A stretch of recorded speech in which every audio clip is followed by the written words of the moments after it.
Everybody's always posting videos about how to turn autumn leaves into black gold compost. But what if you don't have to wait to turn them into compost before you can use them? Let me explain. In this video, I'm going to tell you how you can use the leaves without waiting for them to compost, but I'll also tell you how to compost them as well. And let me tell you, it ain't rocket science, and you don't need any technical equipment, and you definitely do not need a leaf shredder. There are many ways you can use autumn leaves to benefit your garden, and there are also many benefits to using autumn leaves for your garden. And of course, up front, one of those benefits is that autumn leaves are generally free if you're using your own, and they're 100% environmentally friendly. They're just a completely natural waste product that can be recycled and used to ultimately benefit your garden. But first things first, let's just talk about how wonderful these leaves are in terms of their nutritious value for your garden. Autumn leaves are packed full of nutrients that the trees have drawn up from the soil throughout the growing season. So from spring right through to the autumn when they die and fall, all those nutrients are locked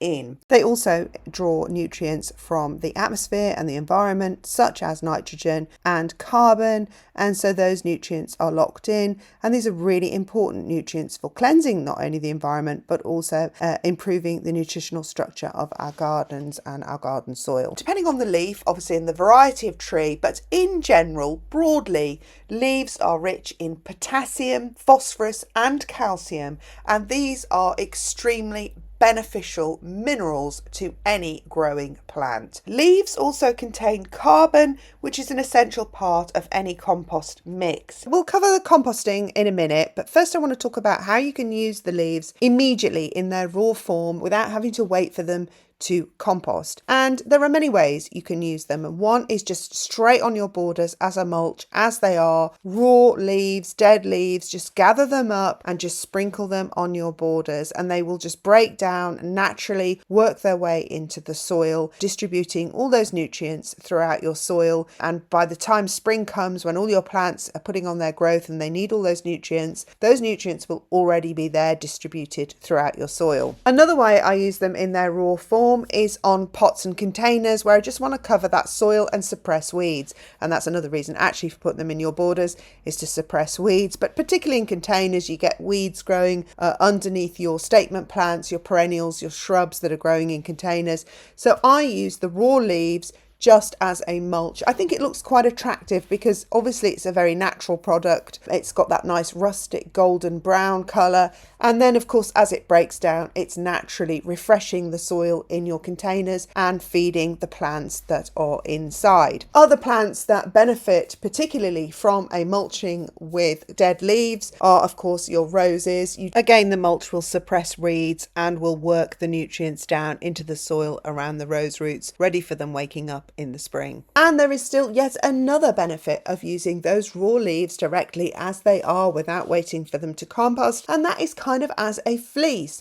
So you can cover overwintering plants with these leaves. And an example of that would be obviously dahlias. Dahlias can be left in the ground here in the southeast of England, but we still occasionally get those really hard frosts that could do in a dahlia. So that extra piling of leaves over the dahlia where the dahlia is planted provides that extra protection from those really hard frosts. The frosts will hit the leaves and not necessarily the soil below where the tuber is. Another reason for covering dahlias, particularly while they're overwintering with the leaves, is to prevent all the water from the rain going inside the tuber stem, because that's what really rots the tuber. The water getting in, it then freezes, then it defrosts, and this pulverizes the tuber. So of course a covering of leaves will prevent that. I also have a Salvia amistad which can survive. It's technically not hardy, but if it's protected well enough and I can protect it with a big pile of leaves, it will grow again the next year, and it will see it through. Those leaves will see it through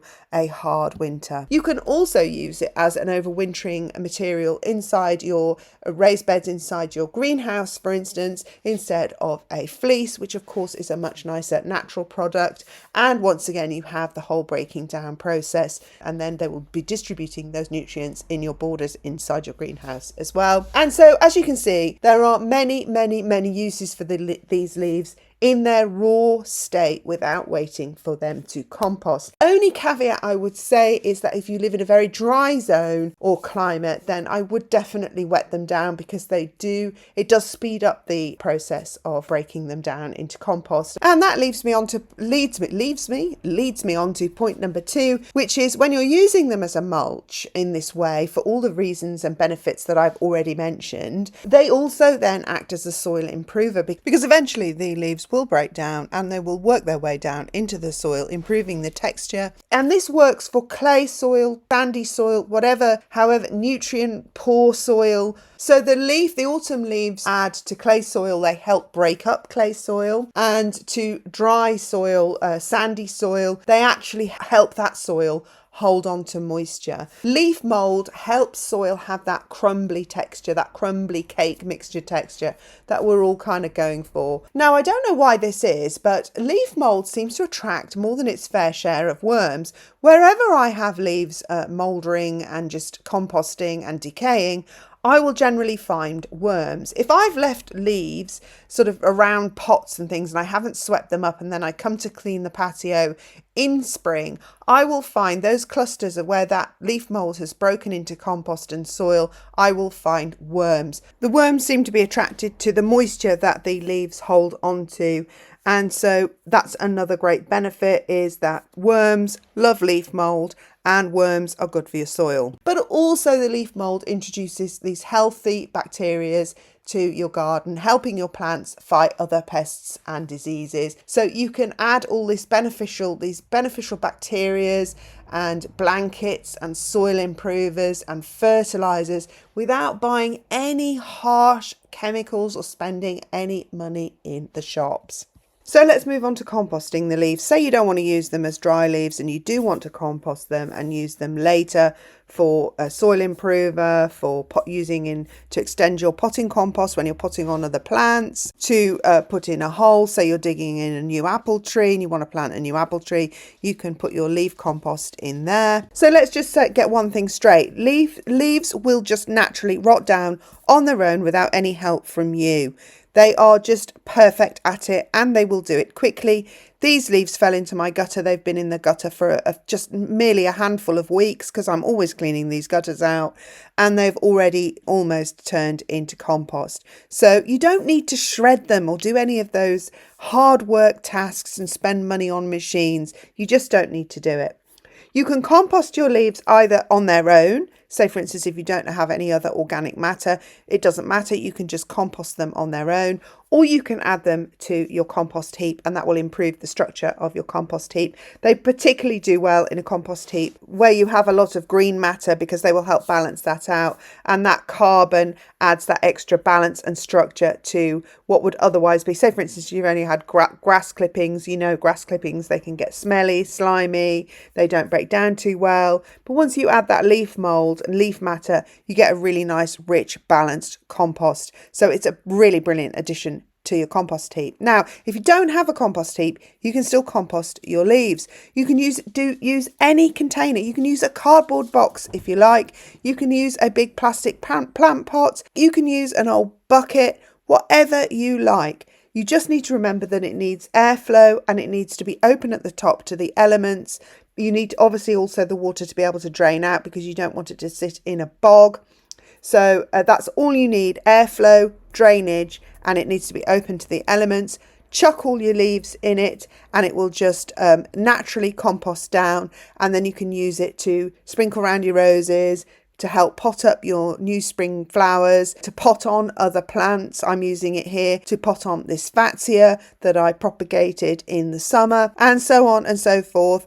It's so easy. You don't have to spend any money. You don't need to buy a big compost bin. Just make do and mend with whatever you have handy. And of course, once you have your leaf mold, this is going to extend your compost. So if you do have to buy compost in spring to plant up your plants, All this leaf mold is going to add bulk, which means your compost, your expensive compost, will go a lot further. And then once you have your leaf mold or your compost, you can make a compost tea with it. And that just means you take some of the mold, the leaf mold, which is now broken down into compost, you put that in another bucket. This time you don't want drainage holes and airflow holes, but you do want it to be open to the top. You do want it to breathe. Then let the mixture just steep for a few weeks. And before you know it, you have a little compost tea, which you can add to your watering can, which further extends the ability to fertilise your garden by creating a liquid fertiliser for your garden, which is going to be especially useful in the spring. Just remember, Mother Nature has been breaking down autumn leaves into compost for millions of years. So you don't need to do this or that or the other. You can actually just leave them in a pile on the tarmac of your drive if you like. They will still break down into soil. But obviously we don't want the soil to just be spreading around our tarmac or on our patio. So of course that's what the container is for. I hope this video helped you save money and time, see leaves in a new light, and will benefit your garden and all your plants for the coming year. And if it did, please like, subscribe, share with your friends, and I'll see you again in my next video. Thanks for watching. Bye.